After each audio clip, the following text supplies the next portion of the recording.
เคสบายดีทุกคนเนาะสำหรับวันนี้เราจะมาเรียนหรือว่าเราสำหรับเขาจะไม่แนะนำเองเกี่ยวกับการนำใส่โปรแกรม PowerPoint หรือว่าการบันทึกวิดีโอถึงหน้าจอคอมพิวเตอร์โดยใส่โปรแกรม PowerPoint 2016เนาะตรง2016ขึ้นไปเนาะแล้วเราจึงจะสามารถนำใส่ได้มันอาจจะเป็นประโยชน์เนาะสำหรับหลายๆคนที่ว่าเราบ่จำเป็นต้องลงโปรแกรมอื่นเพื่อบันทึกมันอาจจะเฮ็ดให้มันยากเนาะแต่เราสามารถใส่โปรแกรม PowerPoint เพื่อที่จะบันทึกหน้าจอคอมของเราได้เพื่อที่จะใส่ในการสอนต่างๆเนาะเราสามารถนำใส่ได้คุณสมมุติเราต้องได้เปิดโปรแกรม PowerPoint ขึ้นมาเนาะ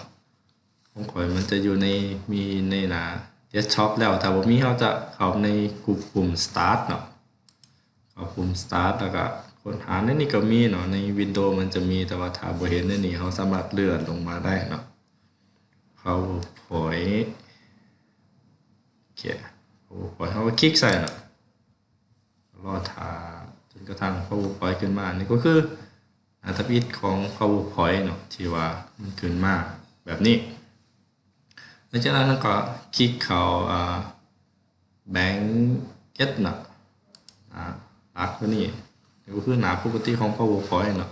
สำหรับผู้ที่เรียน PowerPoint มาก็จะบ่ยากเนาะคิดว่าจะคือง่ายแล้วเราจะบันทึกแนวใดเนาะเราจะบันทึกหน้าจอ PowerPoint เราจะเข้า Insert เนาะ Insert จะมีเมนูขึ้นมาเนาะแล้วเราจะเลื่อนมาเบื้องขวาสุดเนาะเราจะเห็นคำว่า Screen Recording เนาะ Screen Recording ก็คือมันเป็นการบันทึกหน้าจอที่อยู่ในคอมของเราทั้งเบิดเลยเนาะเราต้องการบันทึกเนาะ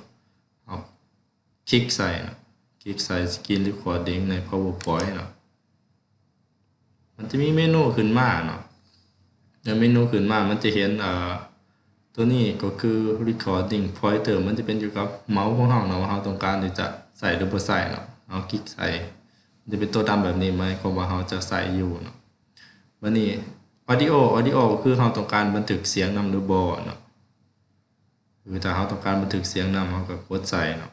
บัดนี้ area เนาะ select area ก็คือตัวนี้มันจะเป็นarea ที่ว่าเราต้องการบันทึกบนใดในจอคอมพิวเตอร์เนาะสามารถเลือกได้เราต้องคลิกใส่ตัวนี้ก่อนเราสามารถเลือกเนาะแล้วเราจะเลือกว่าเราต้องการบันทึกแต่ใส่หาใส่เนาะก็เลือกทั้งหมดเลยแล้วแต่เนาะถ้าเราจะได้น้อยได้หลายเราก็เลือกเอาตามสบายก็จะเลือกเบิดเนาะแต่ปุ๊บมันจะเกิดมาเนาะ record เนาะ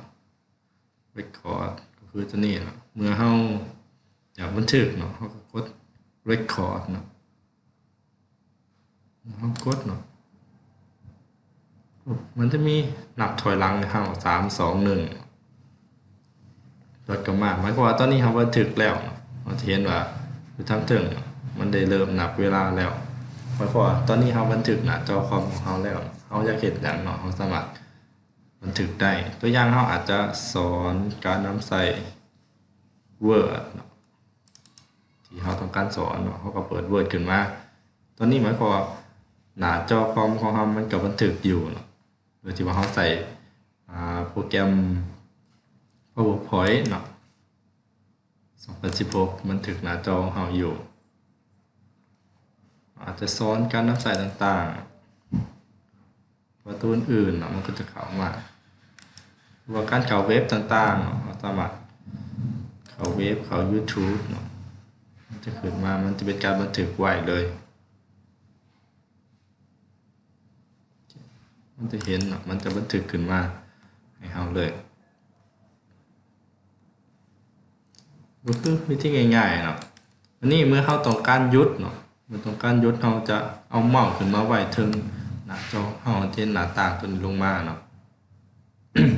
มันจะขึ้นมาให้เราแต่ว่าถ้าเราบ่เห็นหน้าต่างตัวนี้เนาะเราสามารถกด Windows Shift แล้วก็ Q เนาะเราจะเห็นกด Windows Shift Q แล้วมันจะหยุดเนาะ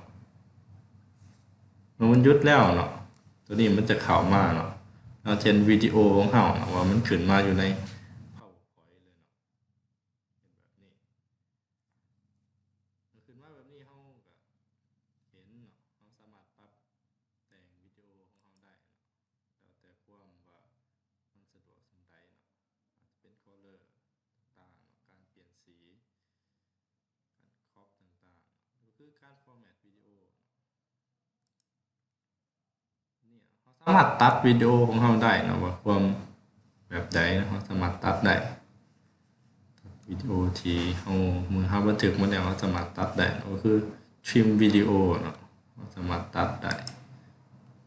มันจะขึ้นมาแบบนี้เราสามารถเลือกว่าถ้าเราต้องการตัดตัวใดถิ่มเราก็สามารถเลือกได้นะโอเควันนี้ถ้าเราอยากบันทึกวิดีโอโดยที่ว่าเกี่ยวกับ PowerPoint เนาะเราสามารถกดได้คือเราจะกดคลิกขวาเนาะคลิกขวาเราจะเห็น Save Media Ads เนาะเราก็กดเข้าตัวนี้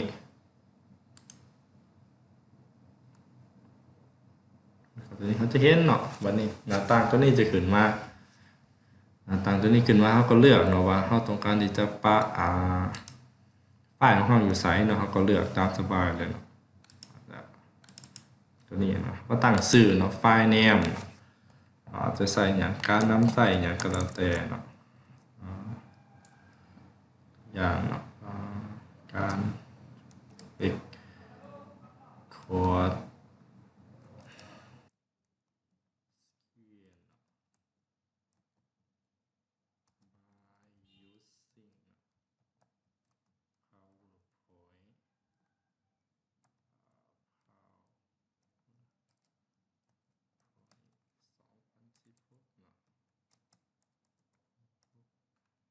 กดโอเคกดเซฟ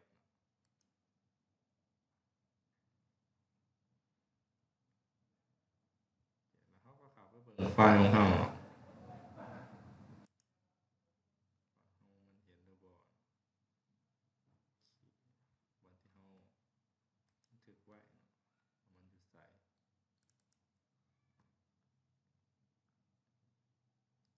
เขาอยู่นี่เขาเปิดได้เนาะเขาสามารถเปิดดูได้มันก็เป็น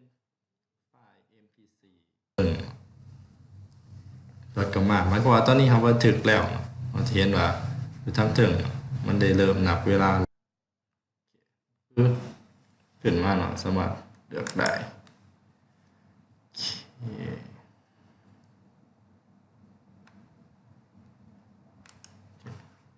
เหมือนนึกว่าเขาจะเล่นตัวนี้ลองเบิ่งก็ได้เนาะรถก็มากหมายความว่าตอนนี้เขาบันทึกก็คือการบันทึกหน้าจอโดยใส่โปรแกรมPowerPoint 2016เนาะที่ว่ามันสามารถบันทึกได้รุ่นก่อนหน้า2016ก็บ่ฮู้ว่าได้หรือบ่ได้เนาะเพราะว่า PowerPoint ของข่อยเป็น2016เนาะมันใส่ได้แต่เท่าที่เห็นก็คือ2013ก็บ่สามารถบันทึกได้เนาะจะได้ใส่ได้แค่2016ขึ้นมาเนาะถึงสามารถบันทึกหน้าจอโดยใส่โปรแกรม Microsoft PowerPoint 2016เนาะถึงสามารถบันทึกได้สำหรับมื้อนี้ก็ขอบใจสำหรับการที่ได้ติดตามเบิ่งในวิดีโอในมื้อนี้เนาะหวังว่าทุกๆคนจะได้รับประโยชน์หลายๆอย่างเนาะสำหรับการนำใส่การบันทึกหน้าจอคอมพิวเตอร์วิดีโอถึงหน้าจอโดยใช้โปรแกรม PowerPoint เนาะขอบใจ